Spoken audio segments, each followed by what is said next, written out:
What is up, guys? Again, NotTheWorst here, bringing another Black Desert online video, and today we are taking a look at the silver breakdown for one of the Elvia zones. This is way overdue. The Bloody Monastery, a very popular spot, one of the highest end-game grind zones available, so we're going to take a look at it. To be honest, I delayed this one quite a bit. One, because early on when Elvia came out, I was doing some of the earlier spots, and two, I kind of just got a bit lazy. Moving on from there, it makes so much money. I just really have been in grind mode and have been making a lot of gains, but that's time for another video. First up, let's take a look at where this zone is located if you are not familiar with it. It is required to be on an Elvia server, as with any of the Elvia zones. It is southwest of Heidel, just a little bit. You see Heidel's right up here, and you've got the location there. I've got a nice little world boss spawn. It does actually use 3 different nodes if you're trying to maximize that, and it depends on which rotation you're deciding to run. So we'll get into rotations next, but the 3 nodes that you'll need depending on what rotation you're running is Bloody Monastery. You'll actually need Southern Swamp, which does coincide along with the Fogans, and then Castle Ruins, which may be interesting if you're running Castle Ruins. It does actually use this node as well in one of the rotations. Pretty interesting to kind of see that, I know. Now, as far as what we're looking for in items that we get here, this place has some really incredible drop rates on trash loot, as does all the Elvia servers. Your trash that's available to you is worth 19,000 a piece on it. It is higher than Orcs being at 18,500. However, a slight word of caution on that. The base drop rate at Orcs is 2. At this place, you'll see 1, so it does suffer from things you've seen at other places where if you use a blue loot scroll, for instance, you can still get 1 drop loot. So it doesn't like blue loot scrolls very much at all, whereas Orcs, you can actually pull some decent trash on blue, although nowadays pretty much everyone's running yellow in all the Elvia zones. 1, because it's very profitable, and 2, they seem to just keep shoving all these scrolls down my throats. Doesn't matter to me. I'm definitely here for it. Your loot table, of course, like any Elvia zones, you have Seed of the Void, and then you've got, it's a lightning-based zone, so you're going to have the Narc's Lightning dropping as well. Then you have Cold Tears of the Black Sun. This, combined along with the Moon Split Nail, create the Revived Lunar Necklace, and these are pretty worthwhile accessories to get. You may find that you're what's in an actually lucky streak and have more Moon Split Nails than you have Cold Tears of the Black Sun. Since it takes 5 of these, you have like a roughly 10% chance to proc melting this into 2 Liberated Breath of Sylvia, so you can potentially get away with a few less. However, after grinding this place for any amount of time, you will soon see that the Moon Split Nail is quite literally the necklace, and that the Cold Tears are not. I have plenty of these just stacked up, and it continues to grow over time. It does also drop precision crystals as well. Not anything like the BMC drop rate at Orcs, but at least it's got something. So let's go ahead and take a look at the rotations from here, and we'll kind of break that down. Okay, so I actually threw this one together, but it actually came out pretty high quality. I only spent 2 days on the graphic for this, so I think it's pretty nice for that amount of time anyway, so we could put this video together. As far as different things going on, you can see in the orange we have NM, that's the node manager, the actual node manager that you see on the map. Then you see the BM with the triangle in red, which obviously signifies that that is the Bloody Monastery node. And then you see the SG in the top left corner, which is, you already guessed it, that's Southwestern Gateway node right over there. So as far as the rotations, you can see that we have 3, and it's 3, I say, kind of 3, because what you'll find is happening is a lot of times people want to extend their rotation since it doesn't have quite the density of mobs that you want in order to stay on top of it. But for the most part, the area in that where that we call the castle rotation from there, that one is actually going to use the Bloody Monastery node from there. If you decide you want to head on over to the forest rotation, which admittedly is likely the least favorable of the 3, you generally yield, depending on how you handle it, you can actually keep the same amount of trash loot or moderately lower depending on how you work this spot, but it uses the Castle Ruins node, and then the field is the one that does tap into the swamp Fogans area as well up at the top there. What you're going to find is a lot of times people running field rotation will pull into some of the forest rotation as well, because you're going to overclear your packs, or at least the elites that are in the packs, and we'll kind of break down the spawn for those shortly after this. And you'll see the same thing happen on Castle. A lot of times people want to pull from the southern part of the forest rotation to keep themselves from overclearing their elite spawn packs, which is kind of the mechanic to this spot. Personally, I would run both field and forest, because I would overclear more than just pulling a couple if available, but honestly not a stickler, and you can actually extend the forest rotation pretty easily so that you can maintain the same amount of trash loot that you would anywhere else, and I'll show you that in just a little bit here, how you can do that. Of course, we do have some changes coming up to this zone in the somewhat near future that was announced on Global Labs, so we should have better mob density, and it's likely all 3 of these will be a bit more competitive with each other. The mechanic for this place is that it has elites, or they're called violent mobs that are here. They have a very, very high drop rate on that Seed of Void, which is a 10 million silver item that vendors for that price, so there's no tax on it either. So it's very, very coveted. The numbers for this on the castle rotation is there's 14 there. The forest rotation has 11, and then the field rotation has 12 on it. So obviously you can see why castle rotation is dueled over quite a bit. Forest not as desirable, and also that forest rotation is a little bit more spread out than the others. The others are a lot closer to each other, so your time between packs is just slightly higher in some scenarios. But let me go ahead and walk you through the rotations, and I'll show you how each one works and kind of explain what's going on. Okay, so I didn't realize I was in the middle of loot scroll when we decided to record this, but you know what? We're here for the content. Let's get it recorded now or never. I'm going to go ahead and walk you through the 3 rotations so that you can kind of see what's what with them. It looks like there's at least somebody on the field rotation at first glance, so I'll just point out where the elite spawns are for you so that you know along with that, but you might not actually see them on the map. You can leave your horse either at the node manager at Bloody Monastery. It'll take you straight to that node manager. I prefer Southwestern Gateway just because it's got really nice access to Glish, where I keep a house there and you can sell stuff or whatever you need to restock there, so it's pretty close, but this one's fine as well. Keep in mind the node manager does have your daily predator route quests just like any of the other Elvia zones if you're interested in doing that. Gonna take a horse since we've got 3 rotations to go through, and there's gonna be people grinding, so I don't want them to think I'm jumping on their spot right in the middle of it. But for the field rotation, which is where we're starting, you can see my location right here, you'll have 2 elites that spawn right here, and then this next pack also has 2 more. Then you don't have any for here. 1 elite spawns there where that guy is right now. Then you get another elite spawn where a pack would be standing right here. Another elite will spawn in a pack that was standing right here. Then you have a pack here, no elite. The elite, you'd pull that pack over to these guys where the elite stands here. There's 2 packs that stand here, no elite. This one has 1 elite. You can pull this into this pack, which has another elite. Then you can pull this pack into this one, which will have an elite right here. Then you can pull this pack into this pack, which has an elite here.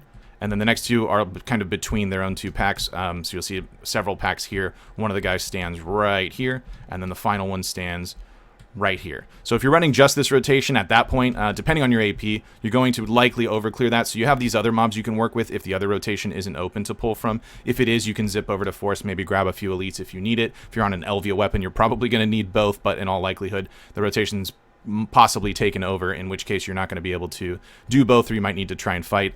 Typically, just as a personal note, when people want to duel for spot over having 2 rotations for it, although I'm a pretty pro advocate for duel for spot and pretty fair with it, I'm not going to duel for fighting over 2 rotations. It's just not going to happen because, quite simply put, you're not going to overclear 2 rotations faster than 2 people overclear an individual rotation, and I think it's a little bit greedy in my opinion, but that's just me. You play the game how you want.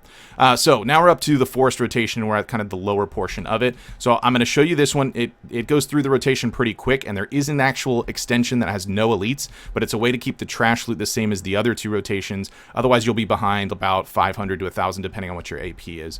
But you have an elite in a pack right here. These are bundled pretty close to each other. The next one's right here, and then again right here, and then again right here, and then you're gonna have to zip up here. Personally, I pull this pack and drag it into this one with no elite and kill them, and then you'll come over here and 2 elites actually spawn here, so it looks like someone's either overclearing castle right now or they're actually just running forest, probably overclearing.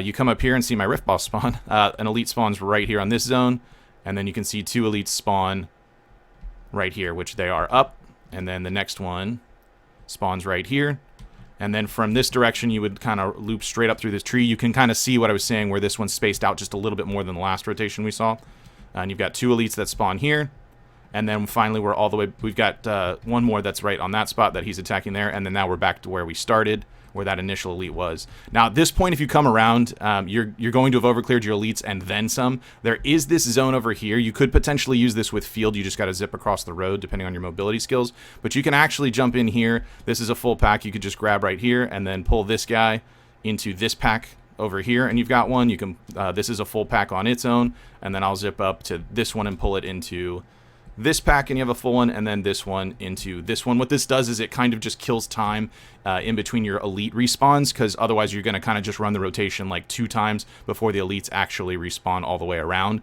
So that just kind of gives you some extra trash loot instead of doing that. Again, if you're on forest, you probably don't want to be there if field or castle are open, because you are limiting yourself as far as what you can do with it. But, you know, if nothing else is available, you're on server cooldown, it's definitely something you can do for at least 10 minutes until you can try and pick up another one. Or if you just like it, then you can stick with that and probably just have to talk to people when they try and stretch into your rotation as an extension. As far as this zone for the gear rating for it, so it's rated as a 280 AP zone. This is a very upper end grind, so I would say minimum. And now when I say minimum, this doesn't mean that it's impossible to do it lower or you're trying to run a full elixir rotation. Things like this are possible, but my recommendation here is to be 281 Kudum and class dependent, 341 DP. They hit very, very hard. They have a lot of CC. You can get knocked down, you can get stiffened, you can get knocked back, and you can get stunned. They do have all of these. The knockdown is it does happen a lot off the elites on their opening attack. Typically not a big deal if your PvE rotation starts with protection, which it most likely does, but adamantines can be a little bit of a crutch if you need them available to you there. The other CCs do happen, so the reason why I recommend that DP higher, although it's possible to grind here at lower, it's mostly rated on you want to be able to survive multi-CC at nighttime, and that's going to be very difficult to do, especially if you're a class like DK, where you're taking 1 trillion damage no matter what you do. So you want to be real careful of that. It's annoying to grind places that you just can't grind at night, or at least not comfortably. So take that with what you will. You can grind it whatever you want. That's just my recommendation for it. So with that said, let's go ahead and take a look at the trash loot. Before we do look at the spreadsheets on it, let me remember to talk about the Crimson Bell item for this. This is an item that does drop randomly from here, and when you use it, it's going to spawn waves of monsters anywhere you're standing within the Bloody Monastery zone, any of the 3 areas. They will continuously spawn.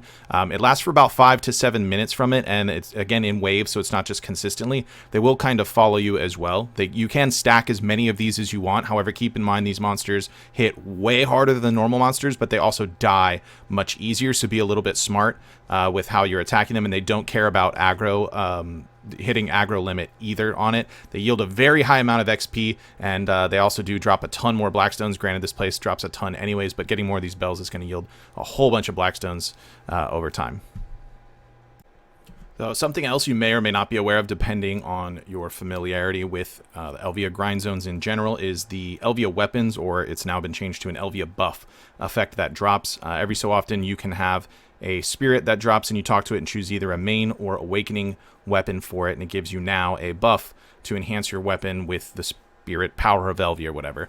Anyways, they each have different weaknesses, so how they impact mobs in different areas matters. As I mentioned before, this is a lightning area, so you can see from this graphic that I worked a couple weeks on for it, it works in kind of a triangle setup, so fire beats lightning, beats water, beats fire. These being lightning type mobs means they are beaten by the fire type buff, so if you get that one, you'll see that it has a more impactful damage than the water one would say. Since these are lightning mobs, they're strong against the water one, so that is the weakest buff, although still better than even a Pen Blackstar weapon by a little bit against them. And then the lightning one would be what I'd consider neutral damage from here. So your best bet in getting a drop is the fire, medium would be lightning, and then the worst one to get is the water, although still better than nothing. So just wanted to explain that in case you're not familiar with Elvia. But now let's go ahead and take a look at those spreadsheets.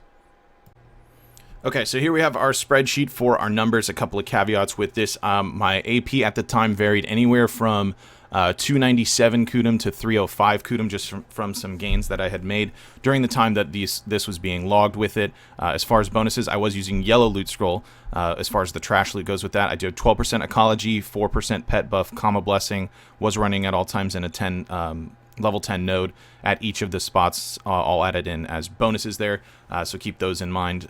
There was not any logged on Arsha, at least for this chart, so that those were on there. So this is the breakdown that you get across the average. Something else to note, I didn't initially, but later on switched my crystal setup to human damage, which has a huge impact on this place. Since the mobs are human damage, that means both monster AP and human damage AP bonuses will apply to the mobs there, so you can melt the packs very, very quickly. If you've caught me doing this on stream, grinding the spot on stream at all lately, you can see I kind of just absolutely tear through the packs very quickly, obviously in the clips as well. That is because of the human damage crystals that we see. So as far as your actual drops, we came up to about 4.5 of the yellow shards. These are used for the crit damage rings or the AP bonus to your belt.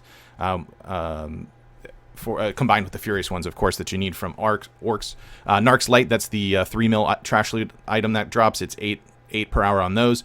2.65 on BMCs, kind of unimpressive. Actually, after logging these hours, I started seeing a lot more, but kind of RNG on those and pretty disappointing, especially if you're coming off of Orcs as far as trying to collect BMCs. Sometimes there were 7, as you can see logged there. A lot of times it was 2 and 3, which was pretty lackluster. I have seen a lot more closer to that 7 and even 9 and 11 in some later on hours that after I'd stopped logging. Seed of the Void, this one, you can see I kind of later on started getting the hang of it before I really had a hold on it, kind of carried to begin with, but 7 is what I ended up logging.